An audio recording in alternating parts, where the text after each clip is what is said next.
Hello and happy Tuesday.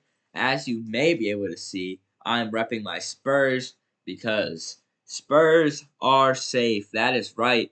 Tottenham Hotspur, my club across the sea, faced relegation talk, all the fears, selling everyone to pay the stadium, having to find a new manager, everything. Well, they did that 3 times, but you know what I mean. Like, everything could have happened. Everything could have changed, was in the works. But my club has survived.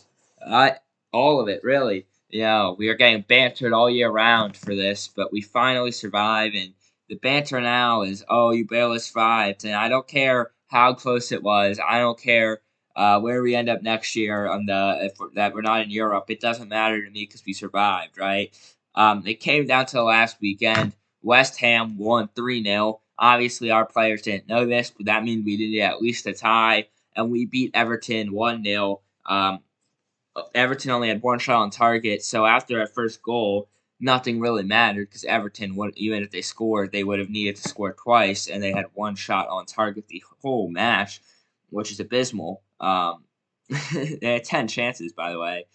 We obviously had 2 shot on targets, which is also abysmal, but we had 20 chances, and obviously the goal. The goal came. Paulinho got it in the box, hit it off the crossbar, and then smashed it, and it went barely over the line. He didn't smash it; he pushed it. Went barely over the line, then pushed out. They checked it. It was over the line, and it was a goal for Spurs. They celebrated like they won the league, and I can't blame them. It was right before the first half ended, which I also think is so crucial because I'm pretty sure if you're West Ham in that situation, you go into halftime, you're probably checking to see what's going on 5 miles away because the matches were being played that close. So you probably check what's happening. You see that Spurs are up, and you're like, well, kind of probably lose some of the pep in your step because you know that might be out of your control. Um, Really, what saved Spurs though was Roberto De Zerbi. Roberto De Zerbi was hired around a month ago, and since then Spurs have been very, very good. Roberto De Zerbi's first match was against, I think, Brighton, or that might have been no. I think his first match was against Wolves. Yeah. His first match was against Wolves. We won. Then we beat Villa under him. Then we drew to Leeds, lost to Chelsea, and then we beat Everton. So if you calculate, that is 8 points under De Zerbi when we really needed those points. Crucial points as we stayed over the relegation line by 2 points. So I'm going to bring you back to some of the crucial moments of our season where we picked up crucial points, besides obviously the last day at Everton. And the first stop I want to go is the game I was at against Leeds. We went up 1-0 early in this game. Well, not early, but early in the second half of this game with an absolute banger goal by Matthias Tell, who then committed a penalty, and Calvert-Lewin hammered home the pen, obviously. It was a pen. And then later in the game, it was near the end, and Kinski made an absolutely amazing save of an expected goal, 0.45, and in a 90+8. Kinski made an amazing save, getting us a crucial point. We should have got a pen at the end of the game to secure the relegation battle, but that's ill important now because it didn't matter. Um, Another crucial one was Yao Polinia's game-winning goal against Wolves in the 82nd minute, the only goal in that match. Also, Yao Polinia, you can tell how good he's been for us with that statement.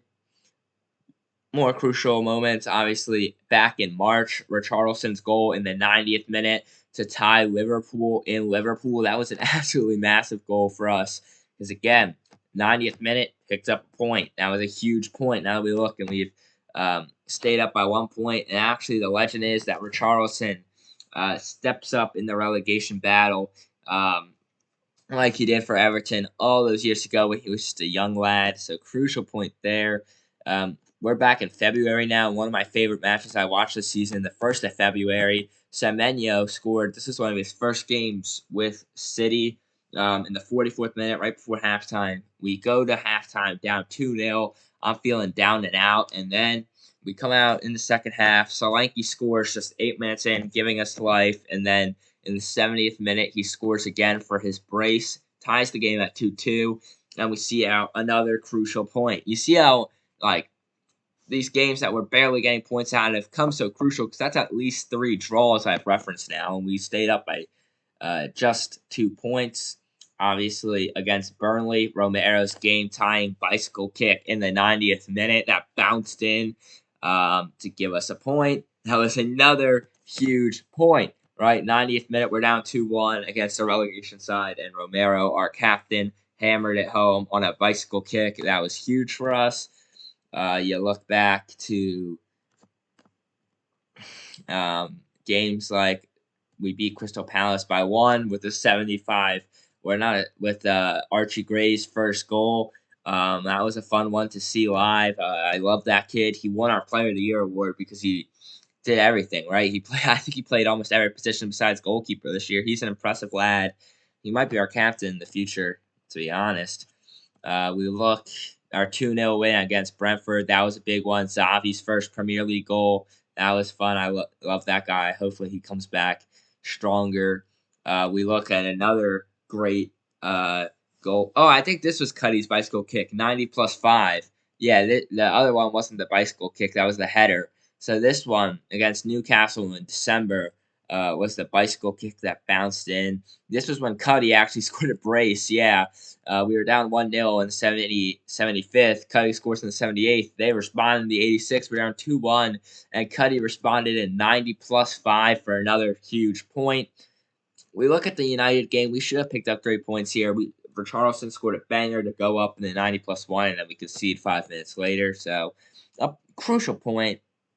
The 3-0 win at Everton was a fun one. My favorite player scored in that one, Pat Metzar. So we're just looking at some of these memories and really how important each and every one of those was. Kudos game-winning goal against Leeds, and when he was healthy, obviously.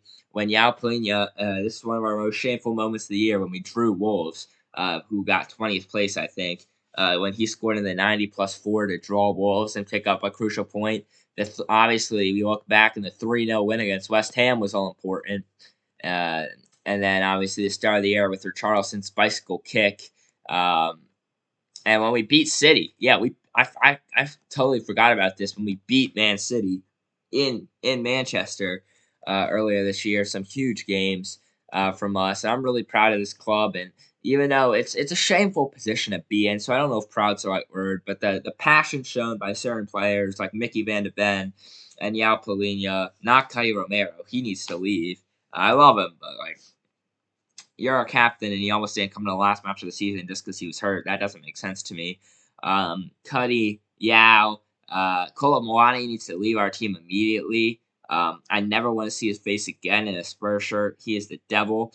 How Kinski responded to he had a nightmare in Madrid, obviously, when we lost 5-2, and he was really the reason we lost that badly. That was a nightmare. But it's just like the important things that our players played with passion, and we're going to get Andy Robertson. We're going to get better players, and things are going to be okay.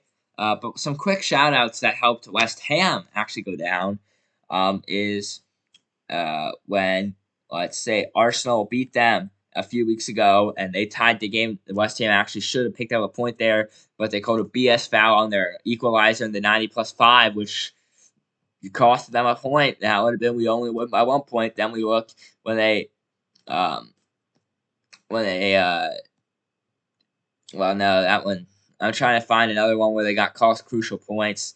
Obviously a lot of draws in here. They played United and United equalized in the 90 plus 6. That's pretty important. That's an important point now. You look back on it, right? They played Chelsea and Chelsea won the game in the 90 plus 2. That is 3 points taken from them, and they would have picked up a point.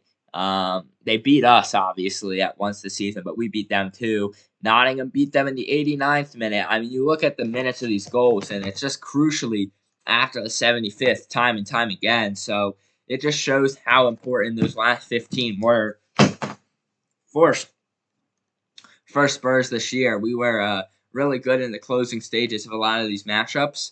And again, proud's not the right term, but relieved is. I'm very relieved that my team doesn't have to basically sell everyone and everything to compete at a high level again next year. We are staying in the Prem like we should, and I'm just I'm excited to see who we sign. If we can get James Trafford, I've been seeing his name a lot. I love Kinski, but man, Trafford is a beast. So we'll see what happens. And come on, you Spurs. That's all I got.